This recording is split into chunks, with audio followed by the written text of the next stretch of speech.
बहुत पुराना जमाना था। पहाड़ों के बीच एक छोटे लोग दरवाजे बंद कर लेते थे। कहते थे कि आधी रात के बाद काले कपड़ों में एक साया गलियों में घूमता है।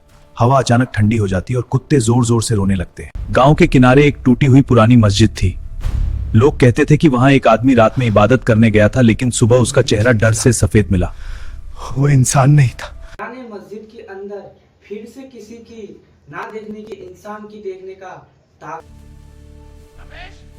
माँ, क्या आप है? नहीं नहीं, यह असंभव है। तुम मर चुकी हो।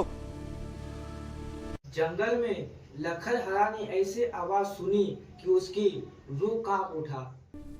चलो खोलते हैं।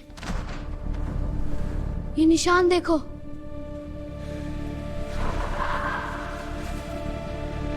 जैसे ही काला दरवाजा खोला, ओसाई मौत जैसा बाहर निकल आई।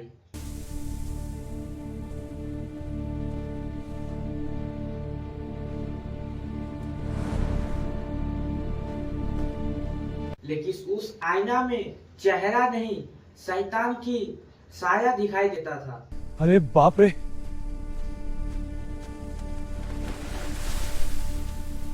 ये हाथ कब्रिस्तान से नहीं, शायद कयामत से उठ रहे हैं।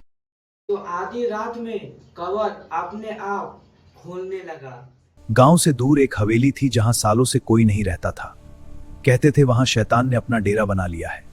रात में उस हवेली की टूटी खिड़कियों से लाल रोशनी निकलती थी। हवेली के अंदर जाती हुई उसकी आखिरी चीख उठी।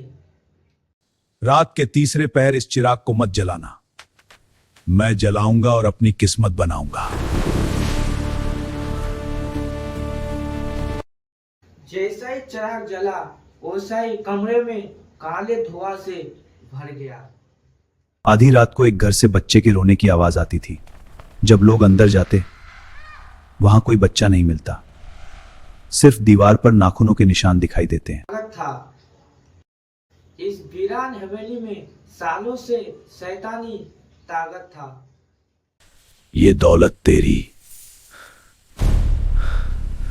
लेकिन बदले में तेरी रूह मेरी। दौलत की लालच में उसने अपने रूह शैतान को सौंप दी। देखो ना बारी, अंदर जाओ।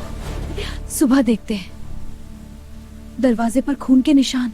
लेकिन बच्चों के कमरों में रोने की आवाज आ रहा था। जब कमरे में गया तो कोई भी नहीं था।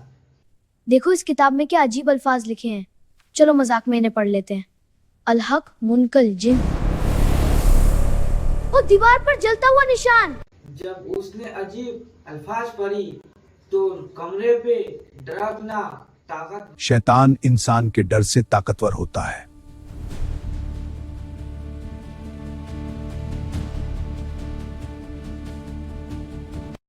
उस रात में बारिश नहीं, खून जैसे बारिश हो रहे थे।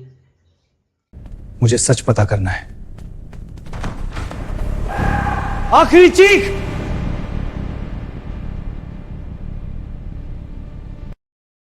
मौलवी की चेतावनी के बाद काली साया मस्जिद की बाहर दिखाई दी।